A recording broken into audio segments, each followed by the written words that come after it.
no hay dólares porque la balanza comercial de Bolivia desde el 2015 hasta ahora, lamentablemente, ha tendido a tener ciertos déficits, pero sobre todo durante los últimos 3 años, el año pasado 4.000 millones de dólares, el anteaño pasado 4.000 millones de dólares solo en gasolina, solo en gasolina.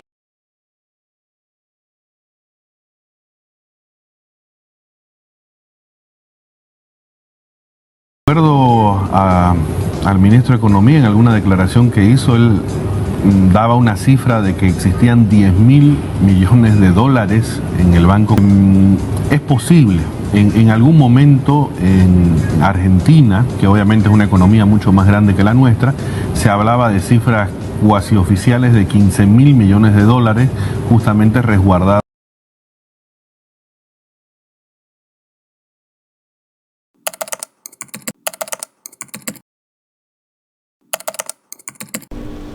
...9 de febrero de 2023...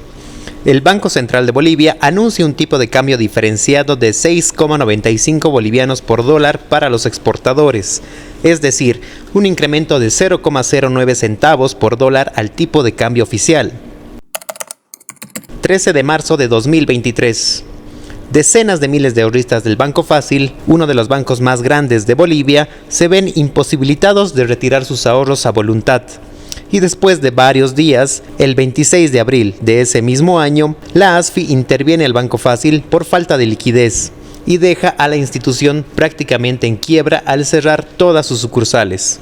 Estos dos eventos destaparon y dejaron muy en claro para muchas personas la inestabilidad económica del país. En el primer caso, se pudo evidenciar el desesperado intento del gobierno por reunir los dólares necesarios para seguir financiando su gasto público. Y en el segundo caso, se destapó la desaparición del encaje legal y el Fondo de Protección al Ahorrista, que es el dinero que el Banco Central debería tener guardado para afrontar crisis similares a esta.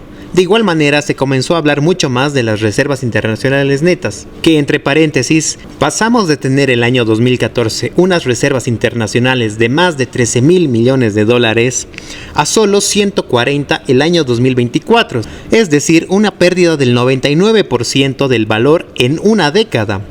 Y también se comenzó a hablar mucho más de la emisión monetaria y la masa monetaria, que este es un factor crucial al momento de medir la inflación. Y aunque el gobierno trató 1 y 1000 veces de desmentir la crisis, culpando a opinadores, especuladores, exportadores, bancos y hasta el clima por la escasez de dólares, hoy en día parece estar aceptando poco a poco el fallido modelo económico que tanto hacía alarde.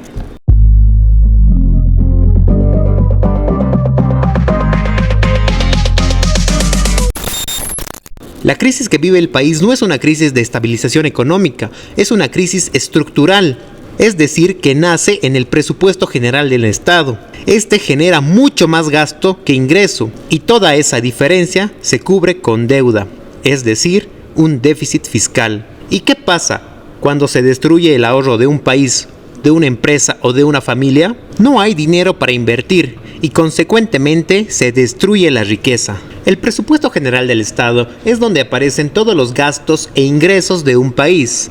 Este siempre debe estar en equilibrio, pero puede ser superavitario o deficitario.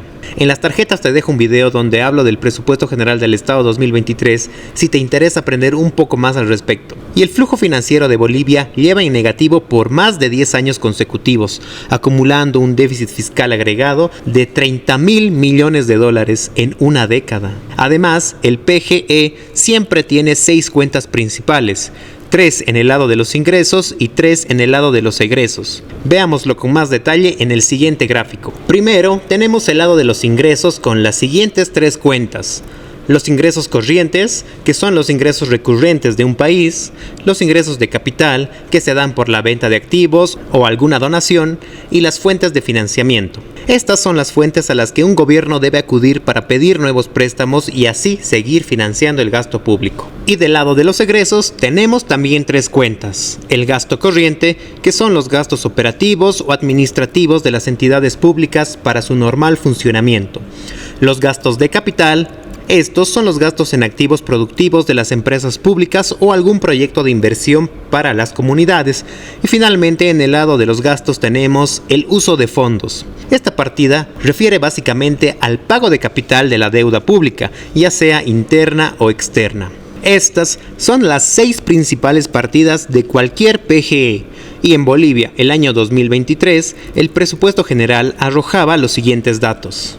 Pero adentrémonos un poco más. Como puedes observar, la tabla del PGE 2023 tiene en su partida fuentes de financiamiento un monto total de 13.400 millones de dólares, lo que significa que del gasto total, que es de 34.850 millones de dólares, el 38% se financió con emisión de deuda nueva. Y esta nueva deuda proviene en un 30% de fuentes externas y un 70% de deuda interna. Esta emisión tan desigual ocurre porque Bolivia ya no es un país sujeto a crédito. Entonces el gobierno tiene que recurrir a los ahorros de la población para seguir financiando su enorme gasto público. Y es por esto que salen noticias como el de la gestora, quien se prestó un dinero al 12% con el reporto, hipotecando el ahorro de los jubilados, para así poder prestárselo al gobierno al 6,5%. Pero para tratar de maquillar las cuentas, le hizo otro préstamo al gobierno, solo que esta vez en moneda nacional y a tasas altísimas para poder cuadrar el primer préstamo. Al final salimos todos perdiendo, ya que se arriesga el dinero de los jubilados y los altísimos intereses lo pagaremos todos los bolivianos con nuestros impuestos. ¿Sabías que el presupuesto 2023 contempla un gasto público del 75% con respecto al PIB? En países normales como Chile, Perú o Uruguay, el gasto público es menos del 30%, pero en Bolivia nos gastamos 3/4 partes del PIB. En la tabla también podemos observar los ingresos operativos, que fundamentalmente son los ingresos de las empresas públicas. Estas alcanzan los 8.956 millones de dólares, de los cuales YPFB aporta con el 73% del total. Vale decir que de las 33 empresas públicas del país, solo una genera 3/4 partes del ingreso total. Y para acabar con el lado de los ingresos, revisemos a los tributarios. En Bolivia existen 12 impuestos nacionales, de los cuales solo 3 generan el 67% de la recaudación total, y los otros 9, más los no convencionales, solo sirven para crear empleados públicos y burocracia en el sistema, que lejos de ayudar a la población, entorpecen el sistema público.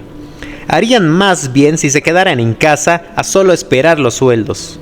¿Sabes que en Bolivia hay más de 600.000 empleados públicos?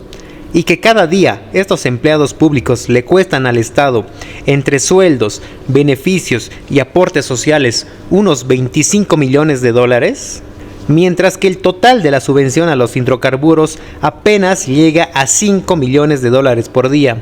Datos como estos son tan importantes conocerlos para poder saber dónde es el principal problema, dónde hay que empezar con el recorte al gasto público. Y en la contrapartida tenemos a los gastos, que también se dividen en 3 principales fuentes. La primera, el gasto corriente, alcanza más de 20.000 millones de dólares. Y esta se divide principalmente en sueldos, aportes y beneficios sociales por un valor de casi 9.000 millones de dólares, o el 43% del total del gasto corriente. También en esta partida podemos observar los gastos en bienes y servicios, por un monto de casi 9.000 millones de dólares, es decir, que también representa el 43% del total del gasto corriente. Solo entre estas dos partidas alcanzamos a más del 85% del gasto corriente. Pero también veamos una última, que son los intereses de la deuda, que el año pasado llegaron a los 1.238 millones de dólares. En esta partida de gasto corriente son los sueldos, aportes, beneficios sociales y el gasto en bienes y servicios los más representativos del total. Y finalmente tenemos el gasto para el pago a capital de la deuda o activos financieros, que se denomina uso de fondos, que en el 23 alcanzó los 8.587 millones de dólares. Con todos estos datos, el presupuesto general del Estado quedaría de la siguiente manera. En la tabla de equilibrio presupuestal podemos observar que el resultado primario, es decir, el resultado que no toma en cuenta los intereses de la deuda, nos arroja un déficit presupuestario del 8% del PIB y un resultado financiero del 10%. Pero no tenemos que olvidar que en diciembre del año pasado el legislativo aprobó un incremento en el gasto por más de 5.000 millones de bolivianos, alcanzando con este incremento el total de 36.624 millones de dólares. Con este nuevo incremento en el gasto, el déficit primario alcanzaría el 9% y el déficit financiero o secundario llegaría al 12% para la gestión 2023. Pero tenemos a un ministro que lleva semanas diciendo que el gasto público se publicará estos días, cosa que nunca se publica. Lo mismo ha ocurrido con el tomate, que también varios meses del año 2023 ha estado bajo, luego se ha elevado para luego volver a caer. Entonces queda claro que el gobierno, con las medidas de control de precios, las ferias del campo a la olla y otras medidas, ha ido estabilizando los precios en la economía. Ministro, hablando de datos y de comparaciones, ¿es cierto que el déficit fiscal del año pasado, del 2023, bordea el 11% del PIB? Es menos del 11%. ¿De cuánto estamos hablando? Y no es, ¿cuánto es, ministro? No es el valor que han dicho que es más del 12%. Estamos subiendo toda la información en la página web y ahí estará el dato. Además de comportarse altanero con los periodistas quienes le preguntan sobre el déficit fiscal. Y ya para finalizar, también mencionaremos en este punto el déficit en la balanza comercial, que el año 2023 fue de aproximadamente 1.25% del PIB, dando como resultado para la gestión 2023 un déficit gemelo por primera vez desde el 2018. En internet existen demasiados videos con datos totalmente erróneos. Videos como por ejemplo este. Yo siempre digo a mis estudiantes, cuando ustedes aceleran su auto, están quemando dólares. Y es verdad, son 3.000 millones de dólares que el año pasado se han ido. O como los presentados al principio de este video, que son notas presentadas en reconocidos canales de televisión y lo único que hacen es confundir a la población. Es por eso que debemos saber muy bien dónde buscar la información correcta, para poder así tomar las mejores decisiones sobre nuestro futuro. Pero ahora la pregunta es para ti. ¿Conocías la estructura del presupuesto general del Estado? ¿Sabías que el gasto público en Bolivia alcanza el 75% del PIB? ¿Conocías los detalles de la recaudación tributaria? Y finalmente, ¿qué opinión tienes sobre los 600.000 empleados públicos en el país? Ahora, si te gustó el video y te parecieron interesantes los datos económicos de Bolivia, no olvides darle al botón de like y compartir el video con todas las personas a las que les interese la economía del país. También porque YouTube no me está recomendando a nuevas personas. Así que te agradecería que compartas el video. Suscríbete al canal y dale a la campanita para que sepas cuando subimos nuevos videos. También de esta manera me dejas saber que te interesa este tipo de contenido. Gracias por el apoyo y hasta el próximo video.